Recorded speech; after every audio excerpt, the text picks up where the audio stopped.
පෝසත් වෙන්නද ඕනේ. එහෙනම් දැන්ම මේ දේවල් ඔයාගේ මුළු තැන්ගෙන් ඉවත් කරන්න ඕනේ.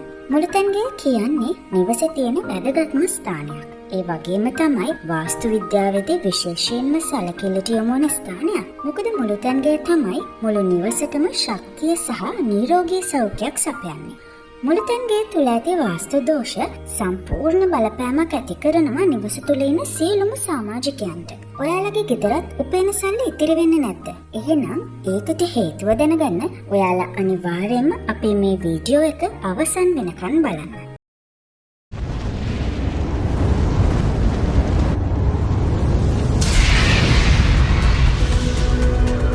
අපි දැන් බලමු ඇයි ඔයාලා උපයන සල්ලි ඔයාලට ඉතිරි කරගන්න බැරි කියලා. අපි බලමු මුලින්ම මොනවා ගැනද සැලකිලිමත් වෙන්න ඕනේ කියලා. මුළුතැන්ගේ ආහාර පිසිනකොට ගෘහණියක් හැම වෙලාවෙම සුභවාදී දිශාවකට හැරිලා ආහාර පිසින්න ඕනේ කියලා සඳහන් වෙනවා.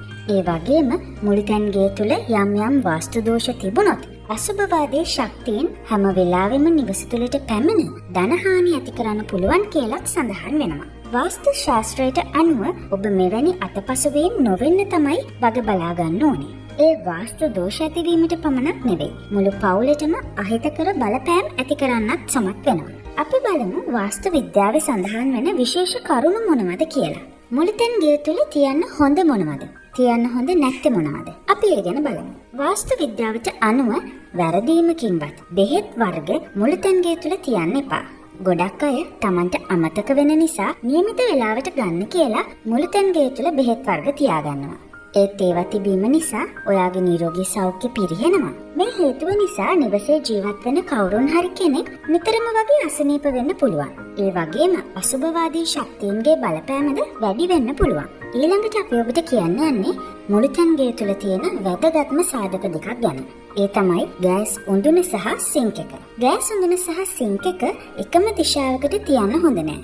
එහෙම තිබ්බොත් ඔබට සෑහෙන ප්‍රශ්න වලට මුහුණ දෙන්න සිද්ධ වෙයි කියලා තමයි වාස්තු විද්‍යාවේ සඳහන් වෙන්නේ.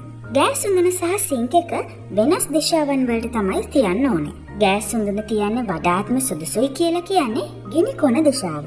මොකද ඒ රාහු සිටින දිශාව නිසා. එමගින් ආහාරවල රසවත්භාවයත් වැඩි කරන නිසා. ඒ වගේම සිංක් එකට සුදුසුම දිශාව වයඹ දිශාව කියලා තමයි වාස්තු විද්‍යාවේ සඳහන් වෙන්නේ. අපි දැන් කියන්න යන්නේ තවත් වැදගත් කාරණාවක් ගැන. ඔබේ මුළුතැන්ගේ තුල කැඩී බිඳී ගිය භාජන වගේ දේවල් තියෙනවද? එහෙනම් ඔබ වහාම ඒ දේවල් ඉවත් කරන්න ඕනේ. ඒ වගේ දේවල් භාවිතා කිරීම මගින් සෞඛ්‍ය වගේම ධනහානියද ඇති වෙනවා. ඒ වගේම පවුලේ සමාජිකයන් අසාර්ථකත්වයටත් පත් වෙන්න ඉඩ තියෙනවා. කැඩී බිඳී ගිය මුළුතැන්ගේ උපකරණ වලින් රාහු පිළිබිඹු කරන අතර එය දරිද්‍රතාවයේ සංකේතයක් වෙනවා. කැඩී පිපිරී ඇති උපකරණවල ආහාර ගැනීමත් දුප්පත්කම වැඩි කරන අතර වාස්තු දෝෂද ඇති කරන්න සමත් වෙනවා. ඔබ නිවසින් බැහැර කරන අපද්‍රව්‍ය හෝ කසල බඳුන් කොහෙද තියන්නේ? එය මුළුතැන්ගේ තුල තබා ගන්න නම් කිසිම වෙලාවක හිතන්න එපා. එහෙම කළොත් ඔබගේ පවුලේ සමාජිකයන්ට එය අසුභවාදී විදිහට බලපෑම් ඇති කරන්න පුළුවන්. ඒ වගේම සෞඛ්‍යයටත් අහිතකර බලපෑම් ඇති කරන්න පුළුවන්. ඒ වගේම රැකියා ස්ථානයේත් මූල්‍යමය ගැටලු ඇති වෙන්න පුළුවන්. ඒ නිසා ඒ පිළිබඳව හොඳින් සැලකිලිමත් වෙන්න. වාස්තු විද්‍යාවට අනුව දෙවි රූප හෝ කැලෙන්ඩර් මුළුතැන්ගේ තුල එල්ලන්න හොඳ නැහැ. එයට හේතුව අඟහරු ග්‍රහයාගේ බලපෑම මුළුතැන්ගේ වෙතට එක එල්ලේම යොමු වීමයි.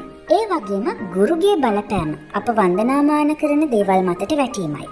මේ හේතු නිසා අඟහරු ග්‍රහයා ආක්‍රමණශීලී වීමෙන් කෝපය වර්ධනය වෙනවා. ඒ වගේම එය ධනහානියටත් හේතු වෙනවා. නමුත් ඔබට අන්නාපූර්ණ දේවතාවියගේ රූපයක් අවශ්‍යම නම් මුළුතැන්ගේ තුල තියාගන්න පුළුවන්. අපි අද මේ කියලා දීපු දේවල් ගැන හොඳින් සැලකිලිමත් වෙන්න. ඉතින් අපි හිතනවා අපි අද ගෙන ආපු මේ වීඩියෝ එකෙන් ඔබගේ පවුලේ සාර්ථකත්වයට වටිනා උපදෙස් ලැබෙන්න ඇති කියලා.